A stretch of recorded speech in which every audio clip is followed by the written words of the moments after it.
मित्रांनो, शिक्षक म्हणलं की नेहमी विद्यार्थ्यांसाठी दुसरे मायबापच असतात. पण शिक्षक वृत्तीला एक काळीमा फासणारी गोष्ट घडलेली नांदेड इथे. काय झालंय तर एका शाळेतल्या हेडमास्तरांनी 10वीच्या विद्यार्थिनीवर अत्याचार केला. ते अत्याचार कसा झाला, हे प्रकरण उघडकीस कसं आलं, आपण या व्हिडिओमध्ये बघणार आहेत. तर नमस्कार, मी माऊली मुरकुटे, तुम्ही पाहताय DM ट्रेंड्स.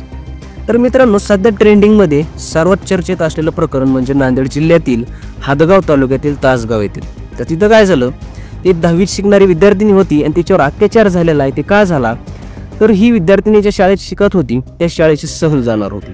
कुठे जाणार होती ते 10वीच्या विद्यार्थ्यांना प्रश्न पडलेला असतो की पुढे करिअरमध्ये काय करायचं बाबा, त्याच्यासाठी आपण प्रशिक्षण लावतो, मार्गदर्शन लावतो. मग त्या शाळेची सहल झाली होती त्या पोलीस प्रशिक्षण केंद्राला. कारण त्या पोलीस प्रशिक्षण केंद्रामध्ये गेल्यावर त्या विद्यार्थ्यांना कळलं की पोलीस भरतीसाठी पुढे कशी तयारी करायची, काय करायची. यासाठी सगळे विद्यार्थी तिथे नेण्यात आले. ते विद्यार्थिनी गेले, सगळे गेले, बघून आले. पण त्याच्यामध्ये एक विद्यार्थी अब्सेंट राहिली होती, अनुपस्थित होती. तिला त्या दिवशी त्या सहलला जाता आलं नाही. मग दुसऱ्या दिवशी ती विद्यार्थिनी आल्यावर त्या विद्यार्थ्यांनी विचारू लागल्या, तू का आली नाही, तुला पोलीस भरती करायची नाही का. मग असं ते एका शिक्षकाला समजलं. त्या शिक्षकाने काय केलं, एका दिवशी सुट्टीचा दिवस बघून तो त्या विद्यार्थिनीच्या घरी गेला. आणि त्या विद्यार्थिनीच्या घरी त्या पालकांचे आणि ह्या शिक्षकाचे संबंध चांगले होते. हा इंग्लिश शिकवणारा टीचर होता. आता मित्रांनो, पहिली गोष्ट तर इंग्लिश एक तर सब्जेक्ट नाही पोलीस भरतीला. इंग्लिशच्या शिक्षकाचा आणि पोलीस भरतीचा कुठलाही अर्थार्थी संबंध नाही. पण त्या पालकांचे आणि ह्या शिक्षकाचे चांगले संबंध होते. त्यांना काय माहीत, ते तर ह्याला गुरुसारखं मानत होते, ह्या अत्याचार करणारा हा नराधम. तर तिथे गेला आणि तो काय म्हटला त्या पालकांना, तुमच्या मुलींना पोलीस भरती करायची आहे, पण ती सहलला अब्सेंट राहिली होती, तर पोलीस भरती कशी करायची काय. तर मी ह्यांना, दुसऱ्या पण 2-4 मुली आहेत त्यांना आणि हिला घेऊन जातो आणि त्यांना त्या पोलीस भरती प्रशिक्षण केंद्रामधून त्यांना ते दाखवून आणतो किंवा तिथून माहिती घेऊन येतो. तसं त्या पालकांनी बी डोळे झाकून या शिक्षकावर विश्वास ठेवला. त्या मुलीला तो जो शिक्षक आहे तो एक कार घेऊन गेला होता मुलीच्या घरी. ती मुलगी शेताकडे राहायची. त्या मुलीला त्याने कारमध्ये बसवलं आणि हे शिक्षकाने काय केलं, ते पाण्याची बॉटल होती, त्या पाण्याच्या बॉटलमध्ये एक गुंगीचं औषध मिसळलं होतं. मग ते गुंगीचं औषध त्याने काय केलं, ते पाण्याची बॉटल त्या मुलीला पाणी पिण्यास दिली. त्या मुलीने पाणी पिलं, ती गुंग तिला चक्कर यायला लागली, ती गुंगीच्या अवस्थेत गेली, बेशुद्ध पडली. मग ह्या शिक्षकाने त्या मुलीवर अत्याचार केला.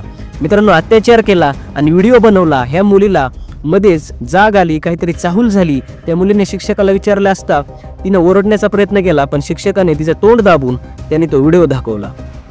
त्याने जीवे मारण्याची धमकी दिली आणि मुलीनं सांगितलं की व्हिडिओ व्हायरल करेल.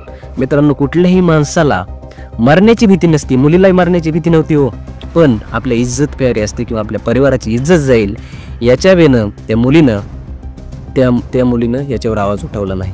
त्या मुलीवर असेच अत्याचार होत राहिला. 2 महिन्याची प्रेग्नंट झाली, गर्भवती राहिली. त्याने काहीतरी गोळ्या दिल्या आणि त्याच्यावर बी तिचे काहीतरी ते गर्भपात झाला नाही. त्यामुळे त्याने कुठेतरी जिल्हा आरोग्य कुठेतरी एका दवाखान्यामध्ये घेऊन गेला आणि तिथे गर्भपात केला. मग त्याच्या शरीरामध्ये काहीतरी बदल झाले. असे टॅबलेट्स, अशा गर्भपातामुळे काहीतरी शरीरावर परिणाम होतात, बॉडीवर. मग ते तिच्या आईला कळलं आणि तिनं आईनं सखोल चौकशी केली असता त्या मुलीने हे सगळं प्रकरण सांगितलं. मग मित्रांनो, पुढं काय झालं, ह्यांच्यावर गुन्हा दाखल झाला. ह्या शिक्षकावर पोक्सो अंतर्गत जी कायदा आहे, पोक्सो जे बाल संरक्षण कायदा आहे, पोक्सो अंतर्गत पण हे शिक्षक पण फरार आहे. ते तासगाव एक दिवस बंद होतं ह्याच्या विरोधामध्ये. पण मित्रांनो, आज समाजाला असा प्रश्न पडलेला आहे की बघा, बाहेरून खेडेगावातून किंवा एखादं मोठं गाजलेलं शहर आहे, एखादं शिक्षणाचा हब आहे, अशा ठिकाणी बाहेर गावचे विद्यार्थी तिथं हॉस्टेलला विद्यार्थिनी येत असतात. मग तिथं ते शिक्षक, तिथं काय पालक लोक बी सोबत राहू शकत नाहीत. मग शिक्षकच हा तिथे माय बाप सर्व काही शिक्षकच असतो. सगळे शिक्षक असे नसतात, पण काही मोजक्या अशा काळीमा फासणाऱ्या शिक्षकांमुळे चांगल्या शिक्षकांचं देखील नाव बदनाम होतं. कलियुगामध्ये मित्रांनो, पहिली एक कहाणी येते रामायणातली, त्रेतायुगातली, की पहिलं जर स्त्रीवर जर अत्याचार झाला, स्त्रीवर त्रेतायुगामध्ये अत्याचार झाला हो, त्यावेळेस रामाने धनुष्यबाण चढून रावणाचा सहारा केला, तर त्याला तशी शिक्षा झाली. पण आजच्या कलियुगामध्ये काय होते, इतकं बेकार कलियुग आहे. तेव्हा तरी त्रेतायुग होतं, तेव्हा तरी ते रावण सुद्धा देवाचा भक्त होता, तेव्हा तरी त्याचे तरी थोडे विचार चांगले होते. पण कलियुगामध्ये इतके वाईट लोक असताना इथं काय होते, मेणबत्त्या घेऊन लोक फिरतात, हाय हाय हो हो करीत मोर्चे घेऊन.